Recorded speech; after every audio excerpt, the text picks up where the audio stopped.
From the Masons of old comes Ultimate Dungeon Terrain 3.0, the lightest, most durable, most versatile, most easily transportable, and cheapest dungeon terrain ever. Today on Dungeon Craft.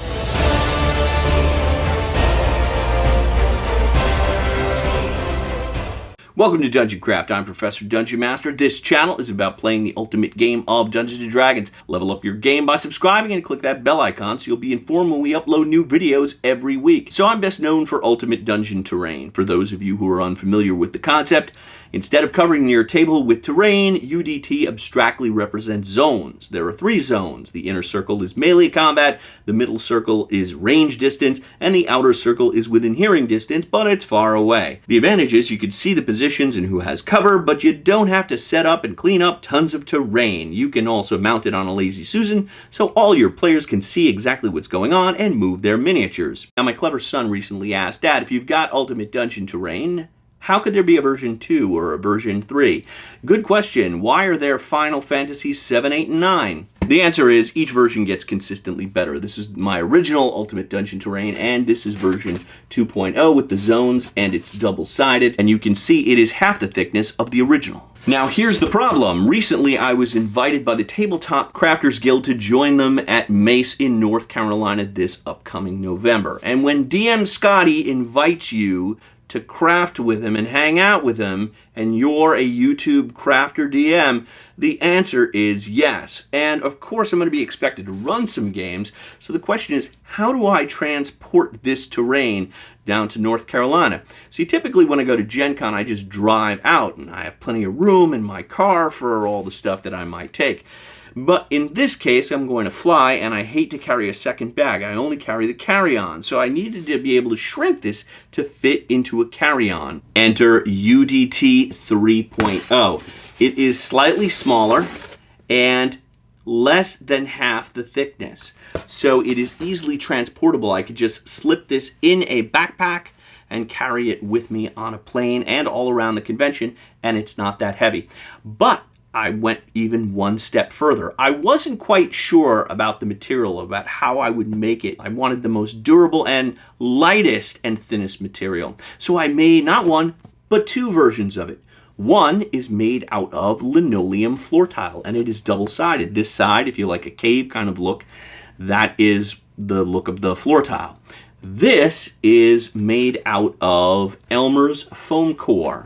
And I got that idea from Jeremy at Black Magic Craft, who made some tiles out of some Elmer's foam core and some cheap styrofoam paper plates. But those tiles are a lot smaller. I wasn't sure that this wasn't going to warp when I painted it, and so I just made them concurrently at the same time, and I decided I'm going to keep them both. They're both really excellent. This one turned out to be a lot sturdier than I thought it was going to be, and it's much lighter, so I'm probably going to take it. But this one is even thinner, and it is super durable, I gotta tell you. So this craft build is gonna be a little different because I'm gonna be bouncing back and forth between the 2 versions. So let's take a look at how I did it. I took a bucket lid, placed it in the center of a linoleum floor tile, and traced it with a Sharpie. I cut out a circle using craft scissors, which are easier and safer than using a utility knife. I chose a tile that looked like a cave, so if you want to play gridless, congratulations, you've got an instant cave. Or you could make a double-sided tile. Base B is made from Elmer's foam core, which I got on sale at Michael's for $3, and there are 3 to a package. Again, I traced out the lid with a pencil. For this, you have to use a utility knife, and you want to make sure it's a new blade so you get a clean cut, otherwise it can gouge the foam. This will be your base. Next, we make the top layer. Take a piece of dollar store foam core and peel off the backing paper. So I'm going to stop here to answer a couple of questions that will come up. Why not just pull the backing paper off the Elmer's foam core? The answer is the glue is too tough. The backing paper won't come off.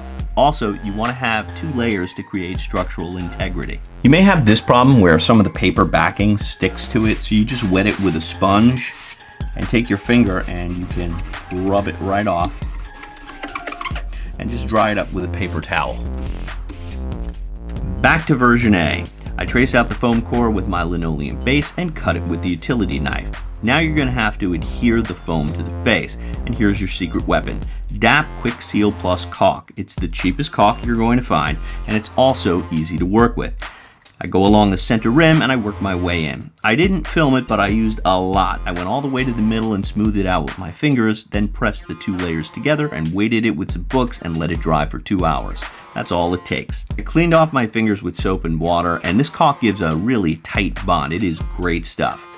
This is my pen of choice, the Bic Velocity 1.6 gel roller, and I like it because of the size of the tip. We create the center ring by tracing out a cereal bowl.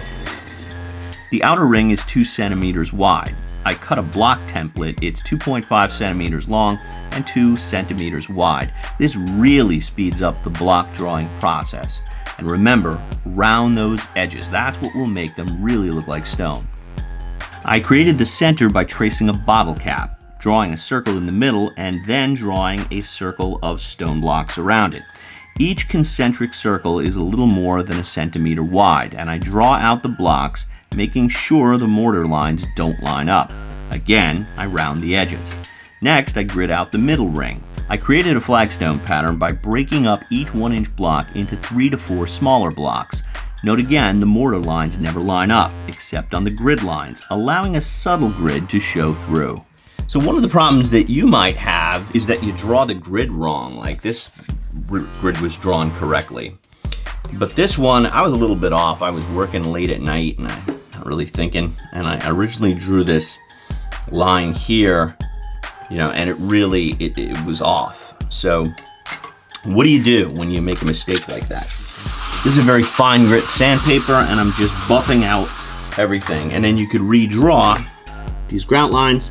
And now you have a stone with a crack in it. If you take off that first layer, generally that'll correct the problem. Like when you Mod Podge it, it'll cover up that small crack. You can always use green stuff, that's another possibility, or caulk, but it's really not that big a deal.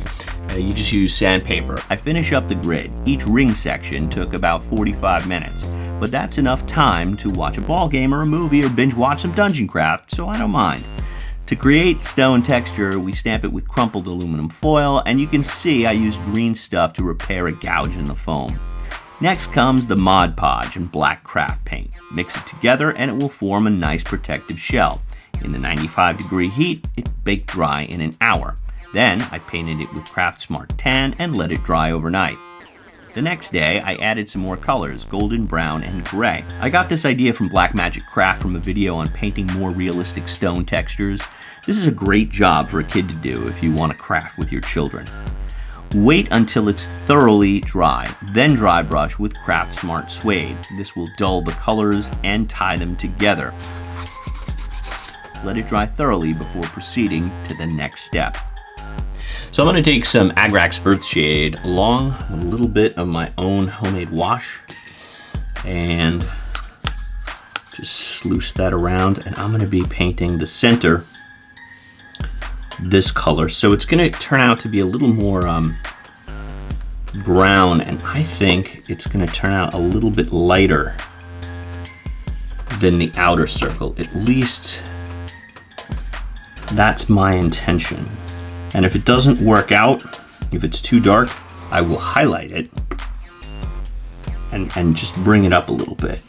I like to use it's not a cheap brush. It's not an expensive brush either, but it's not one of those like dollar throwaway brushes. Like, I don't want bristles coming off, and then I find them later in the terrain, like embedded in there, and you could pull them out, but it leaves a mark and it's tough to repair. So that's the center ring. This is some of the black wash I made in my video about portable dungeon tiles. And so we're going from more brown to black. There is a little brown in this, but it's more black than brown. It's a couple hours later, it's dry. We're gonna be doing adding some highlights, starting with the outside. I have this really, really old brush. I've had it for 20 years. And I'm just gonna dry brush these individual bricks and kind of lighten them up a little bit just in the center. Bringing down, I'm working on the ones that are tan right now, and I'm gonna hit the gray ones as well. Here's another technique I think is pretty cool. Like, if you think that there are too many dark splotches, go back to that Craft Smart Tan, right? And do this. You dry brush it,